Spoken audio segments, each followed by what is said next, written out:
Okay, so one of the benefits of making a game from scratch is that you can do a lot of stuff that they never even thought about doing in these games.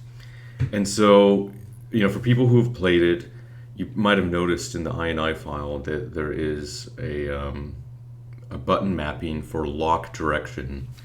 And so, that has since been implemented.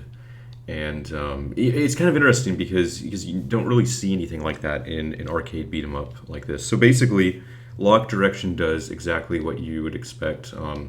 When you're holding it down, you basically don't change directions when you turn around.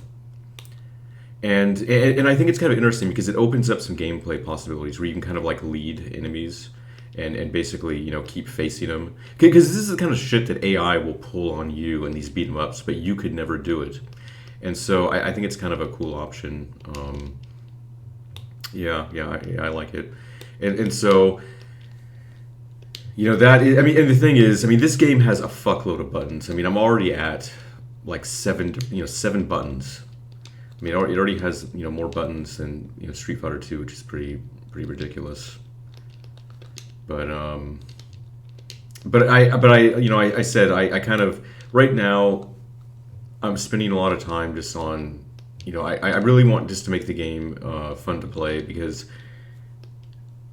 you have to ride that line between not making the enemies complete pushovers, but also not being completely infuriating.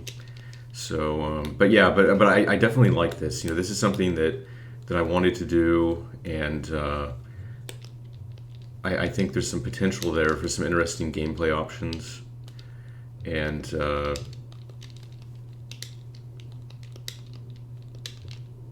I'm just gonna have to work with the AI on there to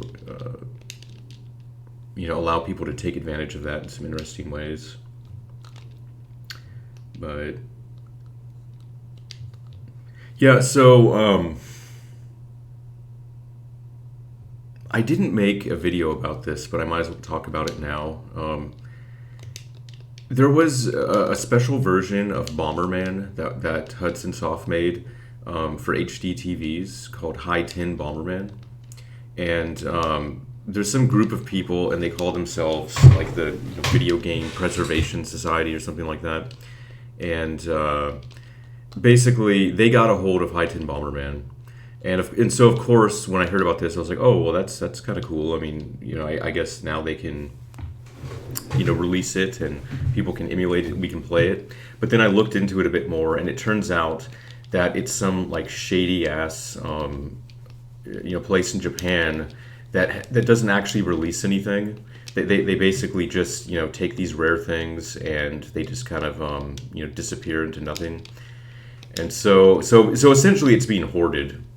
And I asked some MAME developers, and they basically all told me, like, yeah, we haven't even, nobody's even talked to us. We haven't heard anything.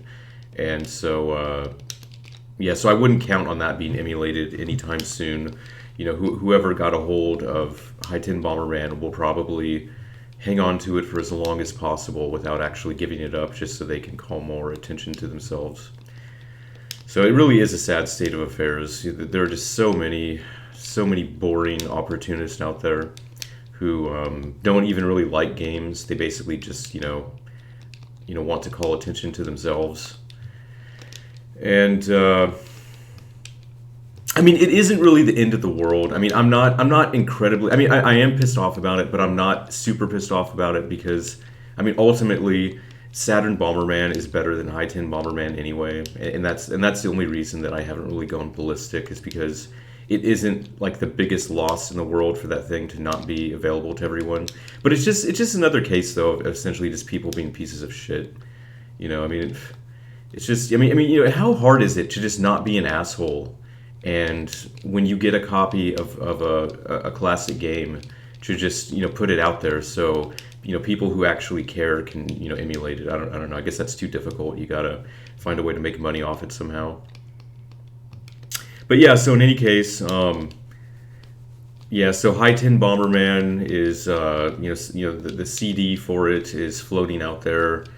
So some hoarding asshole can put it in a closet and it'll never be seen again. And I got this, interesting, lock-on behavior in here, so I can, do some interesting stuff. But yeah, it's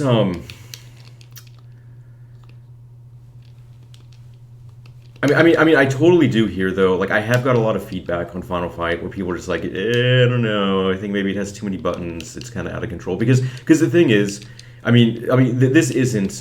You can't play this shit with the keyboard. I mean, it isn't even. It's not doable. It has too many. There are too many unique buttons, and I don't know if I necessarily have a problem with that. But it's definitely something to think about.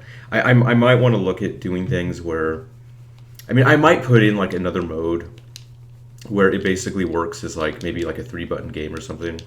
I'm not sure, but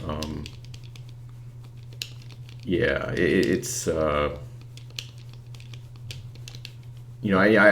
do like the idea though of